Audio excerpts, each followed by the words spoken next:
Kwa mara tatu mfululizo vibaba wanaume wenye jezi hizi kijani na njano wakiwakilisha zaidi Yanga Afrika kutoka mitaa ya Twiga na Jangwani pale Kariakoo, Dar es Salaam wametoa ubingwa huu wa kombe la shirikisho la Tanzania kwa maana ya FA, zamani ikiwa Azam Sports Federation Cup na sasa ni CRDB Bank Federation Cup. Kama ambavyo unawashuhudia ni wakati wao sasa wanawasili katika dimba la Mkwakwani kwa mara nyingine tena katika hatua ya nusu finali, wakitafuta finali nyingine ya 4 na pengine kupata ubingwa wa 4 kwa msimu huu. Umemwona Azizi Ki, huyu ni Chama Clatous akiwa sambamba na rafiki zake Kennedy Musonda pamoja na Khalid Aucho, lakini pia unawashuhudia Dickson Nixon Job, kapteni msaidizi wa kikosi hicho cha Young Africans. Hii ni kukagua uwanja, hapa si mazoezi bali ni kukagua uwanja wa Mkwakwani hapa mkoani Tanga, tayari kwa mchezo wao unaofuata hapo kesho majira ya saa 9:30 alasiri kwa saa za Afrika Mashariki, watakapokwenda kuumana dhidi ya wanajeshi JKT Tanzania katika mchezo wa nusu finali ya kwanza ya kombe la shirikisho la Tanzania kwa maana CRDB Bank Federation Cup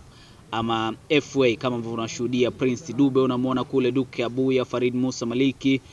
Sure Boy sambamba na Wonder Kid Dennis Nkane. Katika historia ya Dennis Nkane unafahamu kwamba katika ubingwa ule wa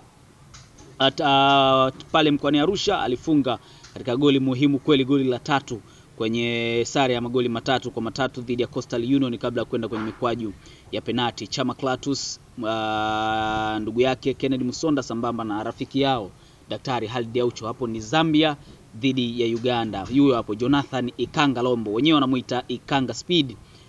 mchezaji ingizo jipya la kikosi cha Young Africans katika usajili wa dirisha dogo. Naye hii ni mara yake ya kwanza na kanyaga katika pitch ya Mkwakwani mkoani Tanga. Kumbuka ni uwanja ambao ulifungwa kwa muda, hata wenyeji Coastal Union muda mrefu hawajautumia uwanja huu, ingawaje katika mechi kadhaa zilizopita walipata nafasi ya kuutumia uwanja huu mara baada ya kufunguliwa. Na sasa ni zamu ya Watanzania kushuhudia vizuri uwanja wa Mkwakwani mkoani Tanga kwenye nusu finali ya kwanza kombe la shirikisho la FA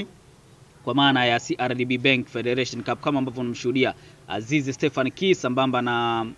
Jigidiara Mdaka Mishale, kama ambavyo unawaona hivyo wanakuja kushuhudia uwanja huu wa Mkwakwani tayari kwa mchezo